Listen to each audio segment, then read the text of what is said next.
नमस्कार दोस्तों, अनजानी मोहब्बत की कहानी का छठा भाग लेकर हम फिर हाजिर हैं। उम्मीद करते हैं कि पिछले एपिसोड्स आपको पसंद आए होंगे।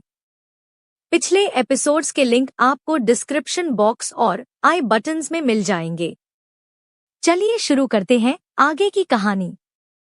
अरिहंत की आंखों के सामने बार बार आरोही का ही चेहरा घूम रहा था।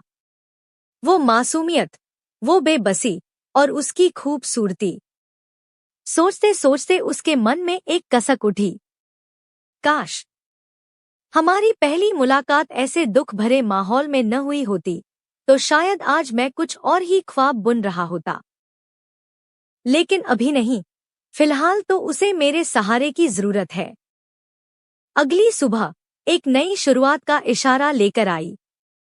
अर्जुन ने अपनी घड़ी देखी और तुरंत रिद्धिमा को फोन लगाया। रिद्धिमा, आज हमारी एक बेहद जरूरी मीटिंग है। प्लीज जल्दी तैयार हो जाओ। ब्रेकफास्ट हम बाहर ही करेंगे। रिद्धिमा अंदर ही अंदर अपने आप को संभाल रही थी। वो नॉर्मल दिखने की पूरी कोशिश कर रही थी। अर्जुन की आंखों में उसे अपने लिए सच्चा प्यार नजर आने लगा था और यही बात उसे और मुश्किल में डाल रही थी। दोनों ने बाहर नाश्ता किया और फिर प्रोफेशनल मीटिंग्स अटेंड की। पूरा दिन काम में बीत गया। ऐसे ही 2 दिन बीत गए।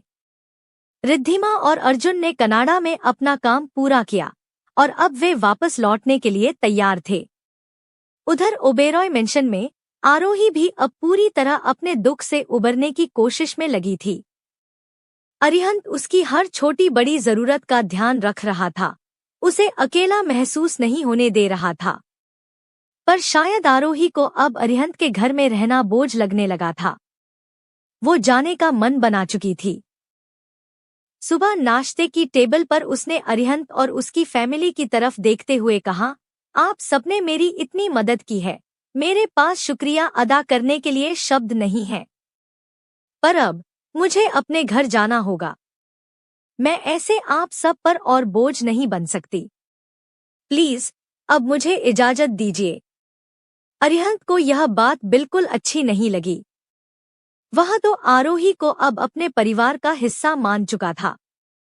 वो थोड़ा नाराज होते हुए बोला, क्या जरूरत है आपको वहां जाने की? वहां आपको अकेलापन महसूस होगा और सबसे बड़ी बात, आपकी जान को वहां खतरा भी है। एक पल के लिए सब खामोश हो गए। अरिहंत की बेचैनी और हड़बड़ी देखकर सभी उसे देखने लगे। वह अपनी बात संभालते हुए बोला, मेरा मतलब है, अभी खतरा इन पर से पूरी तरह टला नहीं है, इसलिए। आरोही ने हल्की, दर्द भरी मुस्कान दी। थैंक यू, मेरी इतनी फिक्र करने के लिए। पर अरिहंत जी, मुझे जाना ही होगा। क्या आप मुझे मेरे घर तक ड्रॉप कर देंगे? अरिहंत ने कहा, ठीक है, शाम को चलते हैं। अभी मुझे कुछ जरूरी काम है। यह कहकर वह बाहर निकल गया। गार्डन में पहुंचकर शांति से झूले पर बैठा और खुद से ही सवाल करने लगा, यार, ये मुझे क्या हो रहा है? वह जा रही है, जाने दो। क्या मुझे उसकी आदत लग गई है? कहीं ऐसा तो नहीं मुझे उससे प्यार हो गया है? वो हल्का मुस्कुराया और फिर खुद ही अपने सवाल का जवाब भी देने लगा, अगर ऐसा है तो मैं उसे भी अपने प्यार का एहसास करवा कर ही रहूंगा। मैं अर्जुन भाई की तरह लेट लतीफ नहीं हूँ, जिन्होंने भाभी को बताने में इतना समय लगा दिया। मैं अरिहंत हूँ और जो मुझे अच्छा लगता है उसे मैं अपना बनाकर ही दम लेता हूँ। शाम होते ही अरिहंत ने आरोही को उसके बंगले पर ड्रॉप किया। जाने से पहले उसने पूरे घर की सिक्योरिटी का जायजा लिया, क्योंकि उसे यकीन था कि खतरा अभी टला नहीं है। मेन गेट पर तैनात सिक्योरिटी गार्ड से उसने बात की, अपना परिचय दिया और अपना फोन नंबर भी सौंप दिया। उसने गार्ड को निर्देश दिया कि अगर कोई खतरा नजर आए तो वह उसे तुरंत कॉल करे। सब कुछ कंफर्म करने के बाद ही अरिहंत वहां से निकला। बंगले के अंदर कदम रखते ही आरोही रुआसी हो गई। उसे हर जगह अपने मम्मी पापा की कमी महसूस हो रही थी। वह अकेली खड़ी उन दीवारों को देखती रही, जहां कभी हंसी खुशी गूंजती थी। इस दर्द ने उसके अंदर एक आग भी भर दी थी। वह जल्द से जल्द अपने मम्मी पापा के कातिलों को पकड़वाना चाहती थी। कुछ देर बाद उसने खुद को संभाला, आंसू पोंछे, गहरी सांस ली और भारी मन के साथ अपने कमरे में जाकर आराम करने की कोशिश करने लगी। उधर अर्जुन और रिद्धिमा की फ्लाइट इंडिया पहुंच चुकी थी। दोनों अपने अपने फ्लैट में रहने चले गए। फ्लैट पहुंचकर अर्जुन ने सोचा कि बहुत दिन हो गए हैं, आज घर होकर आना चाहिए। उसे मम्मी पापा की बहुत याद आ रही थी। उसने रिद्धिमा को बताया और फिर ओबेरॉय हाउस की ओर निकल पड़ा। रात का समय था। ओबेरॉय हाउस में पूरा परिवार डिनर टेबल पर एक साथ बैठा था। अर्जुन के माता पिता, दादा दादी और छोटा भाई विराट। जैसे ही अर्जुन अंदर आया, सबके चेहरे पर एक खुशी की लहर दौड़ गई। इस बार अर्जुन वाकई बहुत दिनों बाद घर लौटा था। उसके पापा बोले, बेटा, इस बार तो तुम बहुत दिनों बाद आए हो। सब ठीक है? और बिजनेस की प्रोग्रेस कैसी चल रही है? इससे पहले कि अर्जुन कुछ जवाब देता, उसकी मम्मी ने प्यार से टोकते हुए कहा, अरे आप भी ना। बेटा इतने दिनों बाद आया है, पहले उसे बैठने तो दीजिए। आओ बेटा, पहले खाना खा लो, बाद में सारी बातें करेंगे। ठीक है माँ, अर्जुन मुस्कुराया। फिर उसने दादा दादी के पैर छुए। दादाजी, दादी जी, आप दोनों कैसे हैं? तबीयत ठीक है ना? और फिर विराट की तरफ देखकर बोला, और विराट, पढ़ाई कैसी चल रही है? दादाजी बोले, हम सब ठीक हैं बेटा, अब तुम अपनी सुनाओ। अर्जुन मुस्कुराया, मैं भी ठीक हूँ दादाजी, और बिजनेस भी एकदम अच्छा चल रहा है।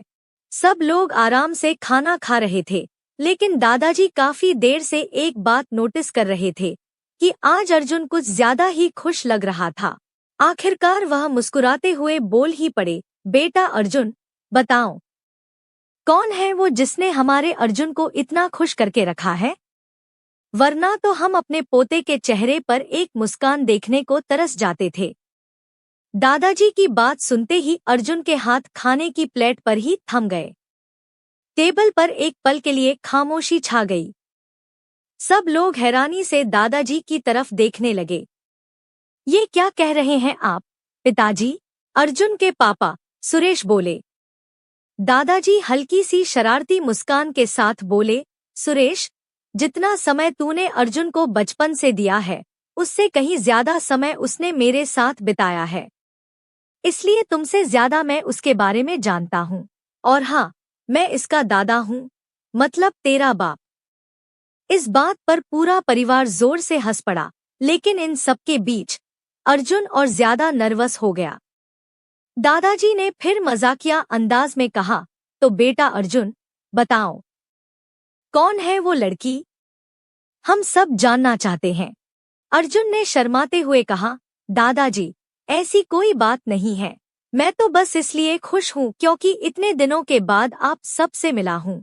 दादाजी ने मुस्कुराते हुए अगला दाव चला, तो ठीक है बेटा, फिर हमने तुम्हारी शादी फिक्स कर दी है हमारे बिजनेस पार्टनर मिस्टर मेहरा की बेटी से।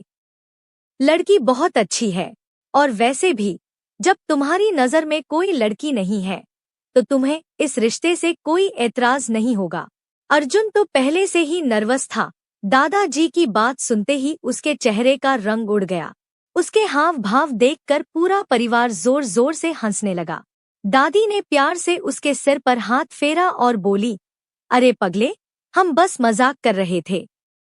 अगर तुझे कोई लड़की पसंद है तो बता दे, हमें तो तेरी पसंद पर गर्व होगा। तब अर्जुन ने हिम्मत जुटाई और चुप्पी तोड़ते हुए बोला, दादाजी, दादी जी, मम्मी, पापा, मुझे कुछ वक्त चाहिए, क्योंकि अभी तक मुझे ये नहीं पता है कि वो मुझे पसंद करती है या नहीं। हाँ, इतना सच है कि मैं उसे बहुत पसंद करता हूँ।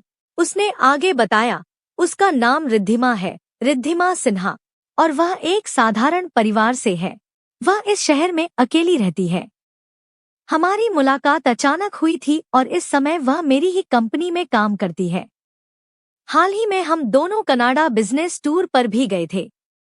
वह अपने काम को लेकर बहुत प्रोफेशनल है।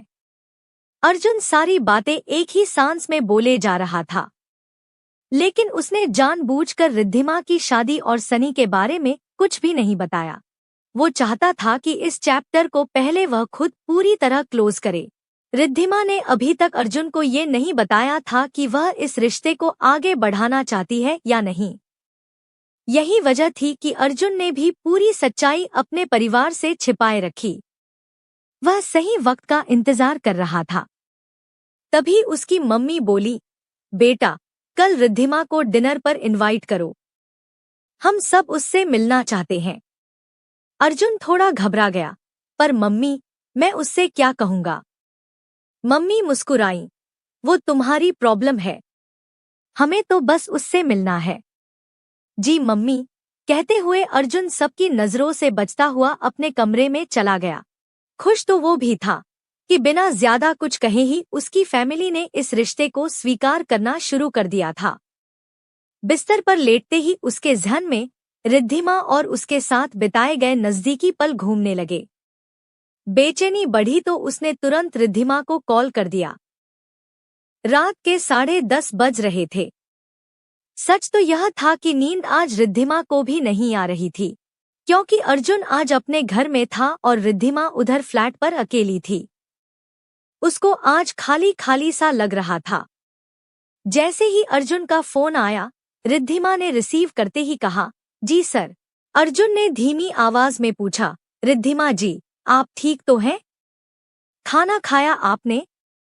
वो एक्चुअली मेरी मम्मी का फोन आया था कि मैं बहुत दिनों से घर नहीं आया, तो मुझे यहाँ आना पड़ा। रिद्धिमा ने तुरंत जवाब दिया, अरे कोई बात नहीं सर, आप वहाँ आराम से रहिए, मैं बिल्कुल ठीक हूँ और मैंने खाना खा लिया है, आप चिंता मत करिए। अर्जुन ने थोड़ी देर चुप रहकर कहा, रिद्धिमा, कल आप टाइम से ऑफिस आ जाइएगा। जी बिल्कुल सर। और कुछ? रिद्धिमा जानती थी कि अर्जुन हड़बड़ा रहा है और कुछ कहना चाहता है। अर्जुन ने हिम्मत जुटाई, रिद्धिमा जी, क्या कल आप हमारे घर डिनर पर आ सकती हैं? रिद्धिमा हैरान रह गई।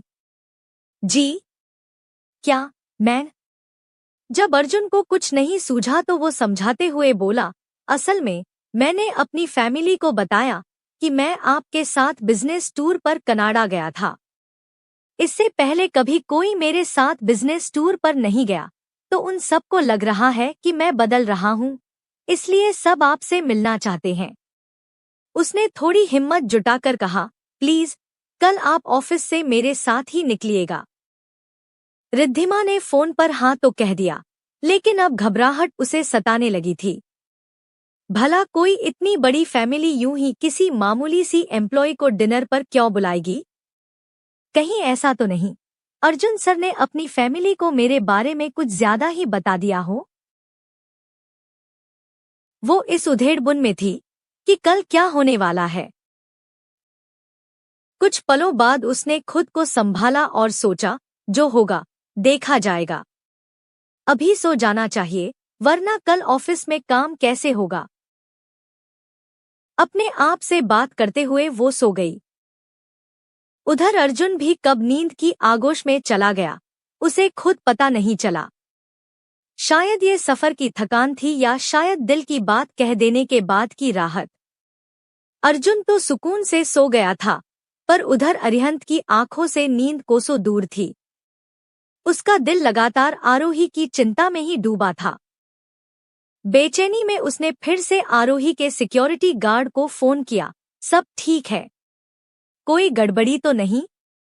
गार्ड ने पुष्टि की, जी सर, सब कुछ ठीक है, फिलहाल तो कोई खतरा नजर नहीं आ रहा।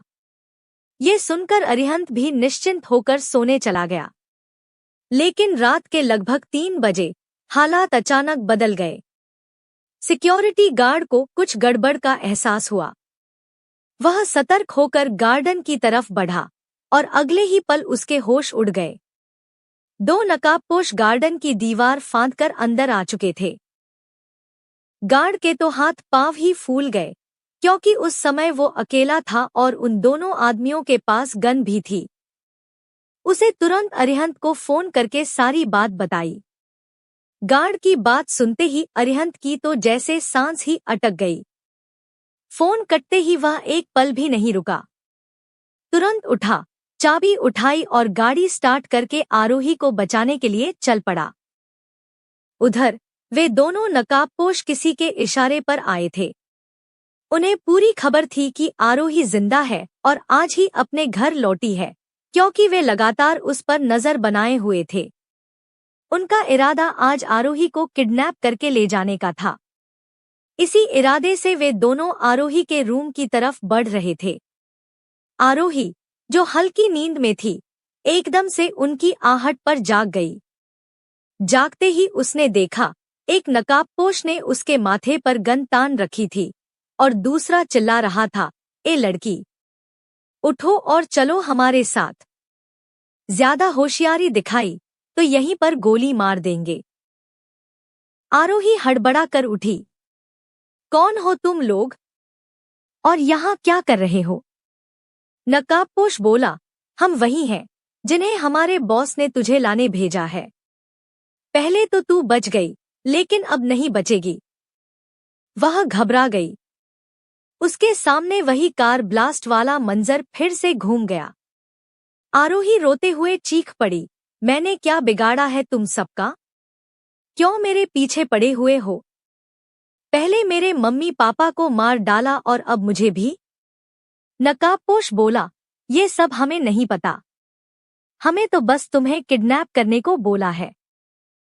आरोही डरते डरते उठी और मजबूरन उन हमलावरों के साथ सीढ़ियों से नीचे उतरने लगी। तब तक अरिहंत भी आरोही के घर के अंदर आ चुका था। जब उसने ये सब देखा तो बड़ी ही चालाकी से उसने अपनी गन निकालकर एक गोली हवा में फायर कर दी और एक पिलर के पीछे छुप गया। आखिर अरिहंत भी इतना बड़ा बिजनेस टाइकून था, तो अपनी सुरक्षा के लिए गन उसके पास भी थी। फायर की आवाज से नकाबपोश हड़बड़ाए। अरिहंत ने मौके का फायदा उठाया। धीरे धीरे वह आगे बढ़ा और आरोही के पास वाले पिलर के पीछे जा छिपा।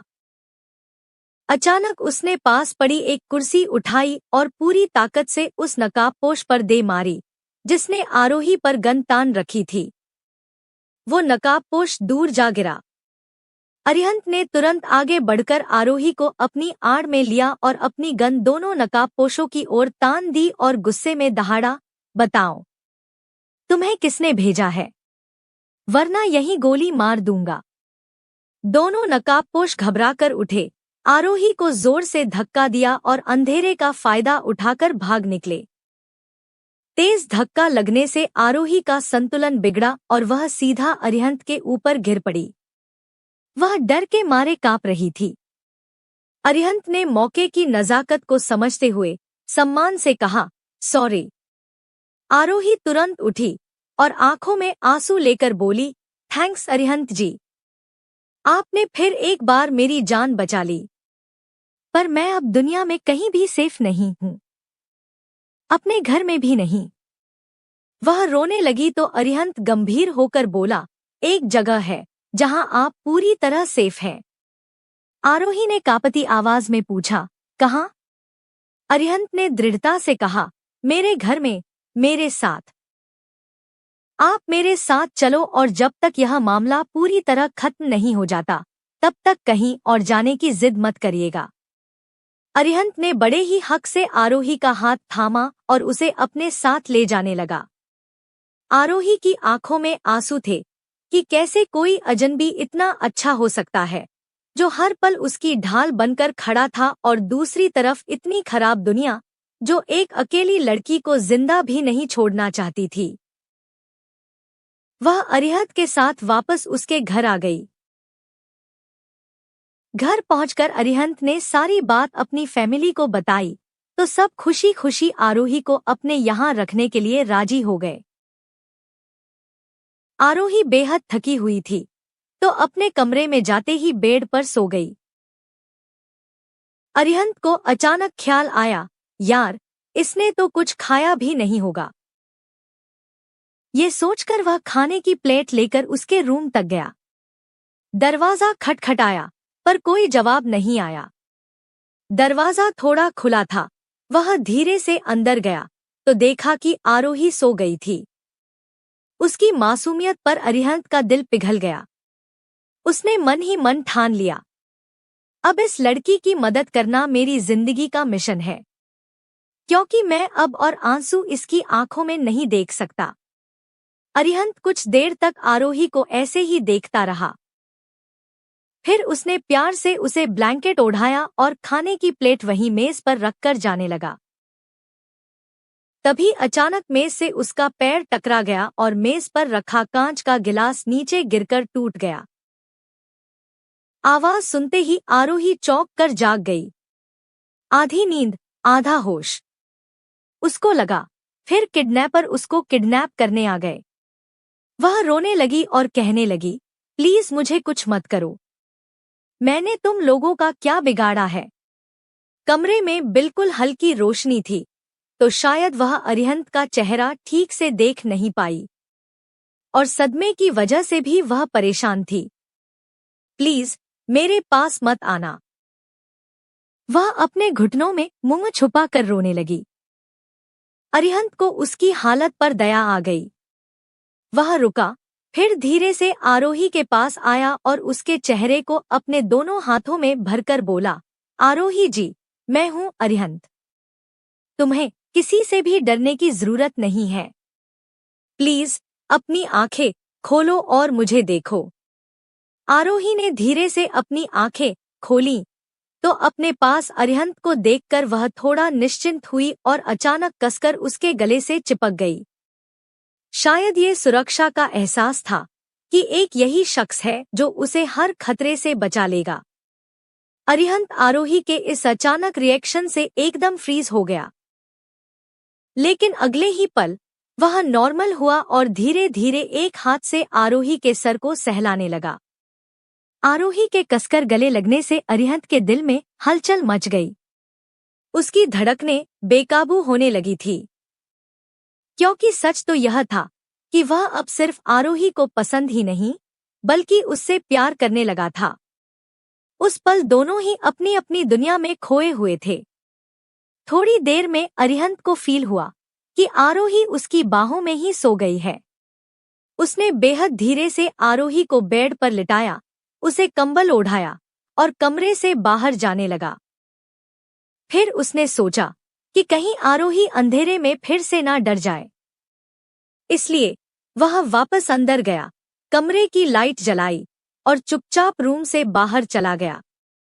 अपने कमरे में आने के बाद भी उसका दिल बहुत जोर से धड़क रहा था।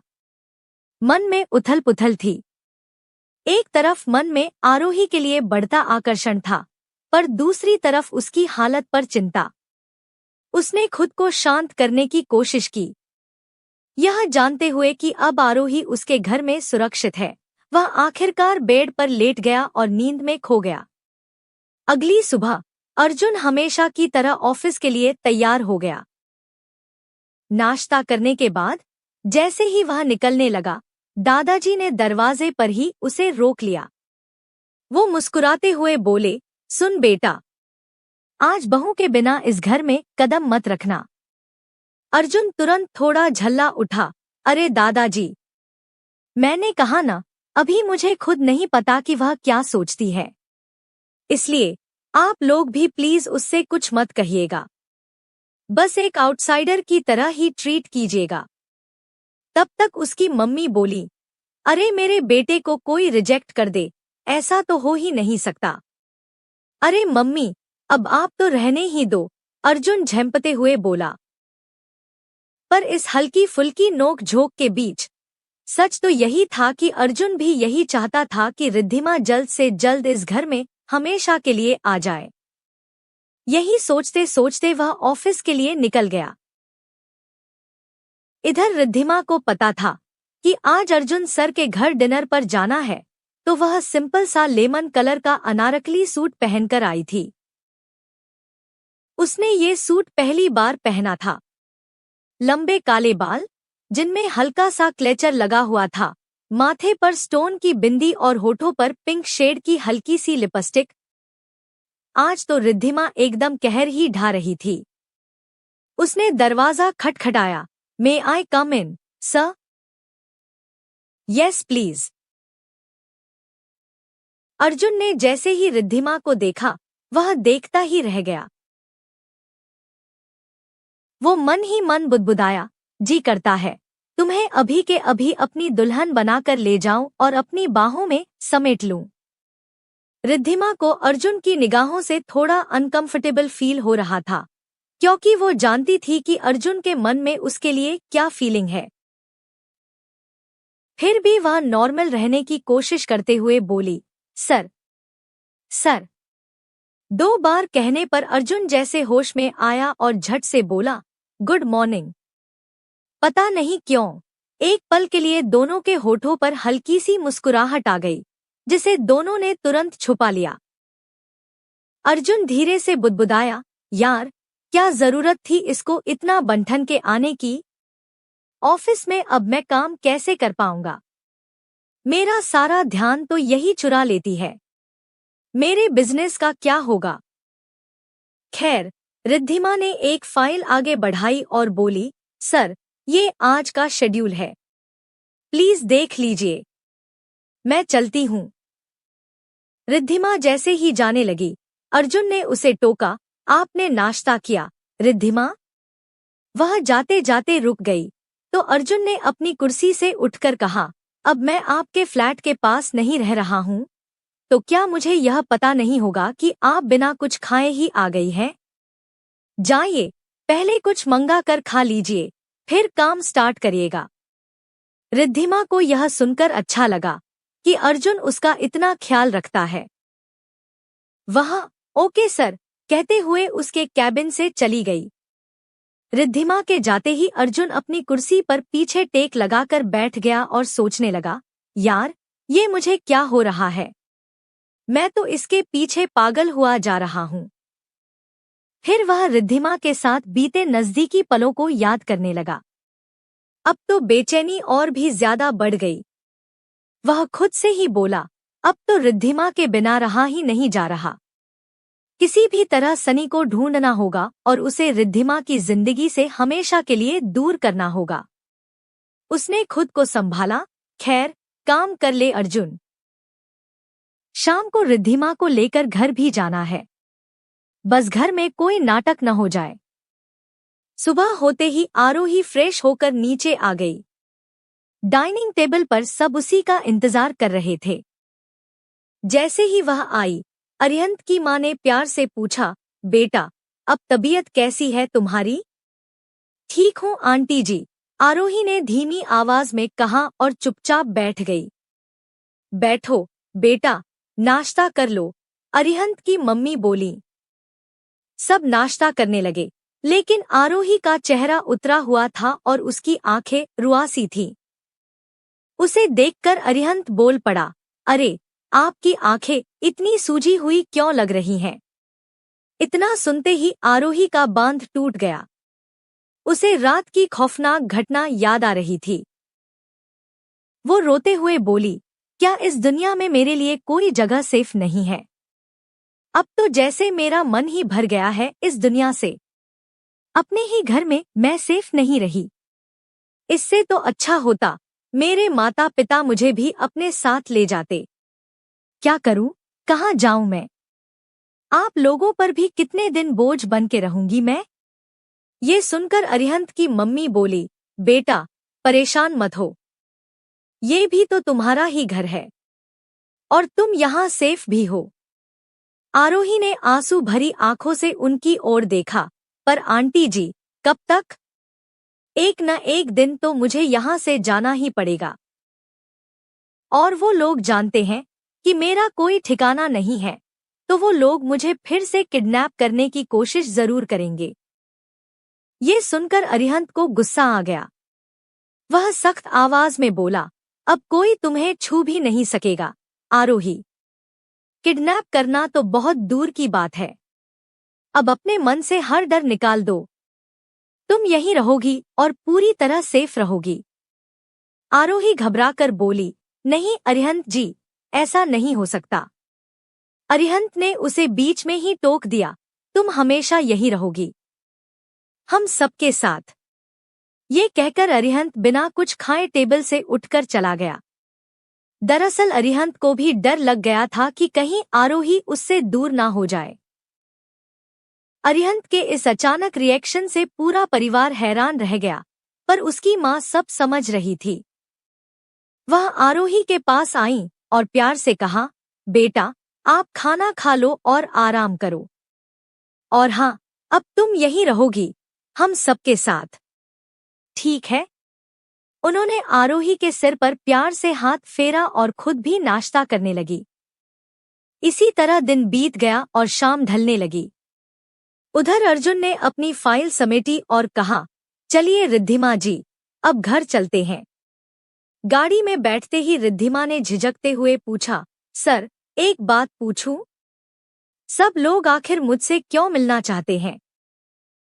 अर्जुन ने मुस्कुराते हुए बात संभाली, अरे मैंने बताया था ना, मैं आपके साथ बिजनेस मीटिंग के लिए कनाडा गया था। घर में किसी को यकीन ही नहीं हुआ। दादाजी बोले अगर इतना खास टूर था तो उस लड़की को डिनर पर लेकर आओ, हम सब खुद मिलना चाहते हैं। क्योंकि ऐसा पहली बार हुआ था कि मैं किसी फीमेल एम्प्लॉय के साथ बाहर गया था। रिद्धिमा ने बस इतना ही कहा, चलिए सर। जैसे ही वे ओबेरॉय हाउस पहुंचे, हॉल का नजारा देखकर रिद्धिमा हैरान रह गई। पूरा परिवार सोफे पर बैठा जैसे उसी का इंतजार कर रहा था। रिद्धिमा के अंदर आते ही सबकी नजरें उस पर जम गईं। सबके मन में बस एक ही ख्याल था, इतनी सुंदर, इतनी मासूम और इतनी प्यारी। अर्जुन की माँ आगे बढ़ी और प्यार से रिद्धिमा की आरती उतारते हुए बोली, बहुत सुंदर लग रही हो बेटा, किसी की नजर न लगे। अर्जुन को बहुत अजीब लग रहा था, क्योंकि वह जानता था उसने अभी पूरी सच्चाई अपने घरवालों को नहीं बताई है। माँ ने कहा, आओ बेटा, इधर सोफे पर आकर बैठो। लेकिन बैठने से पहले रिद्धिमा ने अर्जुन की माँ के पैर छुए, फिर दादाजी, दादी जी और पापा का आशीर्वाद लिया। उसने अपने संस्कारों से परिवार के हर सदस्य का दिल जीत लिया। दादाजी तुरंत बोले, बस बस बेटा, बेटियां पैर नहीं छूती। रिद्धिमा ने बड़ी सादगी से जवाब दिया, लेकिन बड़ों का आशीर्वाद लेना अच्छा होता है दादाजी। उसके बाद सब बैठकर बातें करने लगे। बीच बीच में सबकी नजर अर्जुन पर जाती और सब मानो आंखों ही आंखों में उससे कह रहे थे, बहू बहुत ही सुंदर और प्यारी है। अगला भाग जल्द ही। प्लीज कहानी को लाइक कर दीजिए, कमेंट में फीडबैक जरूर दीजिएगा और चैनल को सब्सक्राइब कर लीजिए, जिससे अगला भाग सबसे पहले आपके पास पहुंच सके। Thank you.